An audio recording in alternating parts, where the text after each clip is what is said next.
Okay, so this is the next part of our video. I'm going to show you how to draw the model to represent your voltaic cell. So I'm certain you'll see one of these on your quiz, and you're going to see one of these on the test. Okay. All right, so we draw two beakers.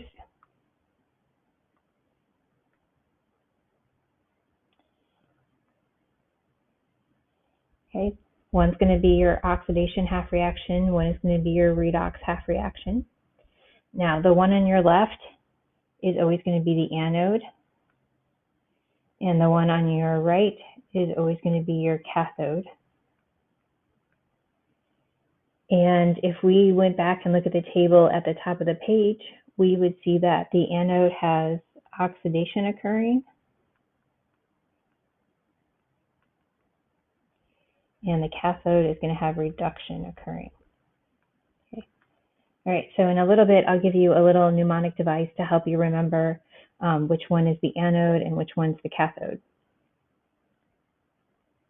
Okay. We want to show that there's solution in our beakers. And we already recognized that the anode is the zinc half reaction. So we saw that in our model. If you still have it up, you have zinc ions. And again, I want to show more than one. And we have enough sulfate ions to balance the charge. So however much negative charge, we have to have the same amount of positive charge. And then the cathode has copper ions in solution. And again, we have to show that sulfate ions balance the charge. Okay. Then we know that each one has a metal electrode. So these rectangular pieces are representing my metal electrode. And we want to label them with the metal. So this is zinc metal, and this is copper metal. And those electrodes are connected with a wire. Now, sometimes you see a wire, and then attached to it is a light bulb. So we'll just say this is my light bulb. And if we went back and looked at our model, we know that zinc gave up 2 electrons, and those electrons traveled through the wire to copper. So the electron flow is always from the anode to the cathode.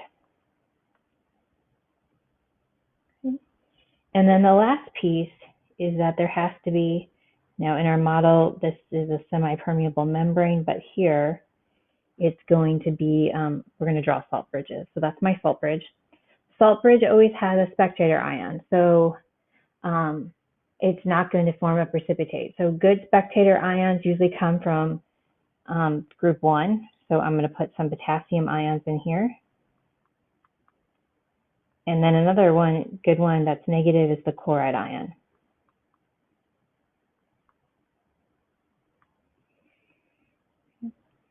Now remember that, so in our case, that semi-permeable membrane let the sulfates move back and forth, but here we're drawing a salt bridge made with spectator ions. Okay, so here's what we want to remember. Remember that copper gained 2 electrons and became copper atoms in our model. So what if this is a semi-permeable membrane? Okay, remember the sulfate ions moved out, but here we're using a salt bridge. So the cation ions are going to travel in. Okay. And then remember that zinc lost 2 electrons and became zinc ions. And so we replaced that by putting sulfate ions on that side. But in this case, what we're going to see is that the anions from our salt bridge are going to move in here. So maybe this helps a little bit, right? So the anodes get anions, the cathode gets cations. Okay, and then I told you I would help give you a little mnemonic device to help you remember some of this. So here it all is. An-ox. So an is anode. Ox is oxidation. Okay, so O-X-A-N. And a red cat. Okay, so red reduction. Cat for cathode. Okay, so the anode has oxidation, the reduction occurs at the cathode. Have okay, and then if you paid attention to the POGL that we did for redox, we know that we learned this, oil rig. So this means oxidation is lose electrons and reduction is gain electrons. Okay, and then the last part of this with AC. And this whole AC part helps you remember that electrons flow from anode to cathode.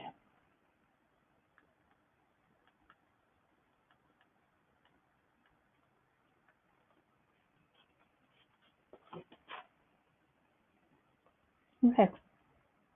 Okay, so there's our drawing. There's our mnemonic device. And so let's look at the next page real quick, and then we'll end our video here. All right, so standard reduction potential table. So it may be helpful if you want, take a picture, print it off. You're going to use it a lot in chapter 18. Okay, and so here's what we want to know about the table. The higher the element is in the table, it's going to be reduced. The lower in the table, it's going to be oxidized. Okay.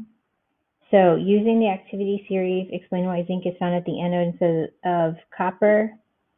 And we already talked that zinc is more active.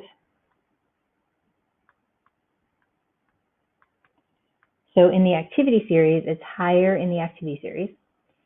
And then we are going to make the same comparison using the standard reduction potential table and talk about why zinc is found at the anode instead of copper. Okay. And if we look in this table, zinc is lower. So this tells us it's more likely to undergo oxidation.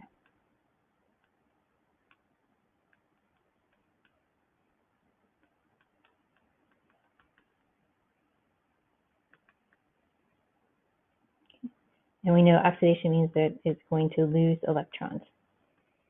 Okay. All right. So on your quiz and on your test, you're going to be given the reduction potential table. You are not going to be given the activity series. So that's the table you want to know how to use. All right. That's going to end this segment.